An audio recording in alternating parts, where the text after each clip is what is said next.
అందరికీ నమస్తే అండి. మొన్న శాసనసభలో 3,32,205 కోట్ల బడ్జెట్‌ను రాష్ట్ర ప్రభుత్వం ప్రవేశపెట్టింది. ఈ బడ్జెట్ మీద భిన్నాభిప్రాయాలు వ్యక్తమవుతున్నాయి. సరే, ఏదైనా సరే అంత భారీ బడ్జెట్ ప్రవేశపెట్టారు అంటే దీనిలో ఒకవైపు సంక్షేమానికి, మరోవైపు అభివృద్ధికి, ప్రాజెక్టులకి, పనులకి అన్నిటికీ కూడా సమపాలలో నిధులు కేటాయించారు. ఓకే, ఏదో ముప్పు తిప్పలు పడి దానికి అటు ఇటుగా చేయాలని చూస్తారు. మేబీ దానిలో ఒక 35-40% అప్పులు చేస్తారు కాక. సరే, ఇక్కడ బడ్జెట్లో ఆడబిడ్డ నిధి అండ్ ఈ యువగలం నిధి అంటే నిరుద్యోగ భృతికి నిధులు కేటాయించలేదు అనేది వైఎస్ఆర్ కాంగ్రెస్ పార్టీ వాళ్ళు నిన్న మొన్నటి నుంచి లేవనెత్తుతున్న అంశం. నాకు ఆశ్చర్యమే వేస్తుంది. ప్రభుత్వం హామీ ఇచ్చింది, సరే ఇప్పుడు కాకపోతే వచ్చే సంవత్సరం అమలు చేస్తారేమో, సో ఇమీడియట్గా అమలు చేసేస్తాం, అధికారంలోకి వచ్చిన వెంటనే అమలు చేసేస్తాం అని ఏమైనా రాసిచ్చారా? చేస్తామని చెప్పారు. అధికారంలోకి వచ్చాక ఆడబిడ్డ అనేది ఇస్తామని చెప్పారు. సూపర్ 6లో భాగంగా ఉచిత బస్సు ఇచ్చారు, మహిళలకు ఉచిత బస్సు ప్రయాణం ఇచ్చారు, దీపం సిలిండర్లు ఇస్తున్నారు, అండ్ తల్లికి వందనం ఇస్తున్నారు, అండ్ అన్నదాత సుఖీభవ 4 స్కీమ్స్ ఇస్తున్నారు. 2 స్కీమ్స్ నిరుద్యోగ భృతి అండ్ ఆడబిడ్డ నిధి మాత్రం ఇవ్వట్లేదు.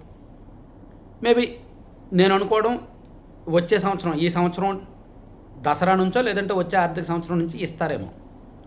దీన్ని పట్టుకొని వైసీపీలోను, సాక్షి మీడియాలోను రకరకాలుగా రాస్తున్నారు. సరే, నాకు తెలిసిన ఇన్ఫర్మేషన్ నేను చెప్పాలి కాబట్టి చెప్తున్నా. ఆడబిడ్డ నిధి అమలు చేయాలంటే 15 నుంచి 18 వేల కోట్లు కావాలండి. 15 నుంచి 18 వేల కోట్లు. ఎందుకంటే ఆడబిడ్డ నిధి నెలకి 1500, 18 ఏళ్ళు నిండిన మహిళల ఖాతాల్లో నెలకి 1500 వేస్తామని ప్రభుత్వం చెప్పింది. అంటే సంవత్సరానికి 18,000 రూపాయలు.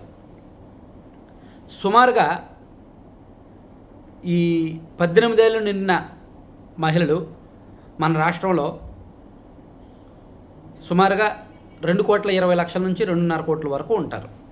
అయితే వాళ్ళలో ప్రభుత్వ ఉద్యోగులు, ట్యాక్స్ పేయర్సు, రకరకాల స్థిరపడిన వాళ్ళు అండ్ అబోవ్ మిడిల్ క్లాస్ వర్గాలు, వీళ్ళందరినీ ఒక 60-70 లక్షలు తీసేసిన ఈ పథకం లబ్ధిదారులు వడపోసి తగ్గించినా 1 కోటి మంది అయితే తేలుతారు, ఎంత వడపోతలు ఉన్నా సరే.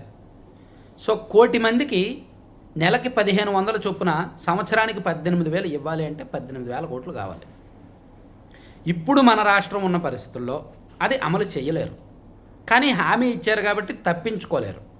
సో 5 ఏళ్ళ టైం ఉంది కాబట్టి మొదటి 2 ఏళ్ళలో 3 ఏళ్ళలో ఆపేసి చివరి 2 ఏళ్ళు ఇస్తామని ప్రభుత్వం ఆలోచించి ఉండొచ్చు. కాబట్టి ఆడబిడ్డ నిధి అంటే నాకు తెలిసినంత వరకు 2000 అంటే ఈ సంవత్సరం దసరాకు ఒక ప్రకటన చేసి నెక్స్ట్ ఫైనాన్షియల్ ఇయర్ నుంచి ఇస్తారని నేను అనుకుంటున్నా ఆడబిడ్డ నిధి. ఇక యువగలం నిధి అంటారా, నిరుద్యోగ భృతి అంటారా? నన్ను అడిగితే ఆ స్కీమే తప్పు. ఏమండి, చదువుకున్న యువకులకి, చదువుకున్న వాళ్ళకి, ఉద్యోగాల కోసం వెయిట్ చేస్తున్న వాళ్ళకి ఫ్రీబీ అమలు చేయడం ఏంటి? వీలైతే వాళ్ళకి నైపుణ్య శిక్షణ ఇవ్వండి, వీలైతే వాళ్ళకి ఫ్రీ ట్రైనింగ్ క్యాంప్స్ ఇచ్చి ఫ్రీగా వాళ్ళకి ఈ దరఖాస్తు ఫీజులు అవి కాకుండా వాళ్ళ ప్రొఫైల్ చూసి, వాళ్ళ ప్రొఫైల్ ఏ ఉద్యోగాలకు మ్యాచ్ అవుద్దో చూసి ఆటోమేటిక్గా అప్లై చేసేయండి, అప్లికేషన్స్ వచ్చేసి వాళ్ళకి అలర్ట్లు వచ్చేలా చేయండి. అంతే తప్ప వాళ్ళకి నిరుద్యోగ భృతి ఎప్పుడు ఇవ్వాలి? మరీ గత్యంతరం లేని పరిస్థితుల్లో, మరీ పేదరికంలో ఉన్నప్పుడు ఇస్తే బెటర్. వాళ్ళు పాపం అమీర్పేట, మైత్రివనమో లేదంటే అక్కడో ఇక్కడో ఏ ట్రైనింగ్స్ కోసమో వేలకు వేలు తగలెడతారు, డిగ్రీలు చదువుకున్న వాళ్ళు, ఇంజనీరింగ్ చదువుకున్న వాళ్ళు. ఆ పరిస్థితి రాకుండా చేయండి. అలాగే ఏదైనా ఉద్యోగానికి అప్లై చేయడానికి ఫీజులకి దానికని దీనికని వేలకు వేలు తగలెడతారు, ఆ పరిస్థితి రాకుండా చేయండి. హాస్టల్లో స్టే చేసి నైపుణ్య శిక్షణ తీసుకోవడానికి హైదరాబాదో, బెంగళూరో, చెన్నైయో వెళ్తుంటారు, ఆ పరిస్థితి రాకుండా చేయండి. సో ఈ ఖర్చు తగ్గిస్తే నిరుద్యోగ భృతి ఇవ్వకపోయినా పర్వాలా. ఇవన్నీ ఎందుకు? చదువుకున్న వెంటనే ఒక 6 నెలల వ్యవధిలో ఉద్యోగం ఇచ్చేలా చూడండి. ఏదో ఒక చిన్న చితక ఉద్యోగం, కనీసం ఒక 15,000, 20,000 జీతమైనా కనీసం. ఆ తర్వాత నైపుణ్యాన్ని బట్టి 30,000కో, 40,000కో, 50,000కో వెళ్తే వెళ్ళొచ్చు కాక, దాన్ని ఎవరు ఆపలేరు. ప్రతిభ ఉన్నవాడికి ఎవరు ఆపలేరు. కంటెంట్ ఉంటే, అంతిమంగా కంటెంట్, ప్రతిభ, టాలెంట్ కింగ్. సో మారుమూల ఉన్న వాళ్ళు అయినా సరే ఏదో ఒక రోజు పైకి వెళ్ళిపోతారు ఖచ్చితంగా. సో నిరుద్యోగ భృతి అనేది అత్యవసరంగా ఇప్పటికిప్పుడు అమలు చేయాల్సిన పథకం కాదు. కాకపోతే ప్రభుత్వం హామీ ఇచ్చింది కాబట్టి అది కూడా మేబీ ఎన్నికలకు ఒక ఏడాది ముందో 2 ఏళ్ల ముందో ఇస్తారేమో. నన్ను అడిగితే నిరుద్యోగ భృతి ఇచ్చే కంటే 20 లక్షల ఉద్యోగాలు ఇస్తామని హామీ ఇచ్చారే దాన్ని అమలు చేస్తే మంచిది.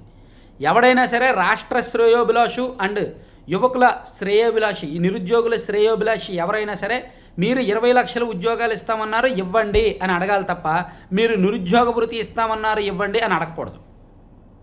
20 లక్షల ఉద్యోగాలు ఇవ్వండి, ముక్కు పిండి అడగాలి. మీరు ఏది 20 లక్షల ఉద్యోగాలు ఇస్తామన్నారు 5 ఏళ్లలో, ఇప్పుడు 2 ఏళ్ళు అవుతుంది అంటే ఈ పాటికే మీరు 8 లక్షల ఉద్యోగాలు ఇవ్వాలి, లేదా కనీసం 6-7 లక్షల ఉద్యోగాలు ఇవ్వాలి. ఎక్కడిచ్చారు? అన్ని ఒప్పందాలు ఉన్నాయి, గ్రౌండింగ్ స్లోగా అవుతున్నాయి. మరి మీరు 5 ఏళ్లలో 20 లక్షలు ఇస్తారా ఇవ్వరా? సో ప్రభుత్వం ఏం చెప్తుంది? ఇస్తామని చెప్తోంది. మాటికి ప్రతి సందర్భంలోనూ మేము 20 లక్షల ఉద్యోగాలు ఇస్తాం, 20 లక్షల ఉద్యోగాలు ఇస్తాం, దానికి సంబంధించి రూట్ మ్యాప్ ఖరారు చేస్తున్నాం, రోడ్ మ్యాప్ వేస్తున్నాం అని చెప్తున్నారు. కాబట్టి కొన్నాళ్ళు వెయిట్ చేయడమే అంతే తప్ప ఈ ఫ్రీ బీస్ ఎప్పుడు ఇస్తారు అని అడగకూడదు. Thank you.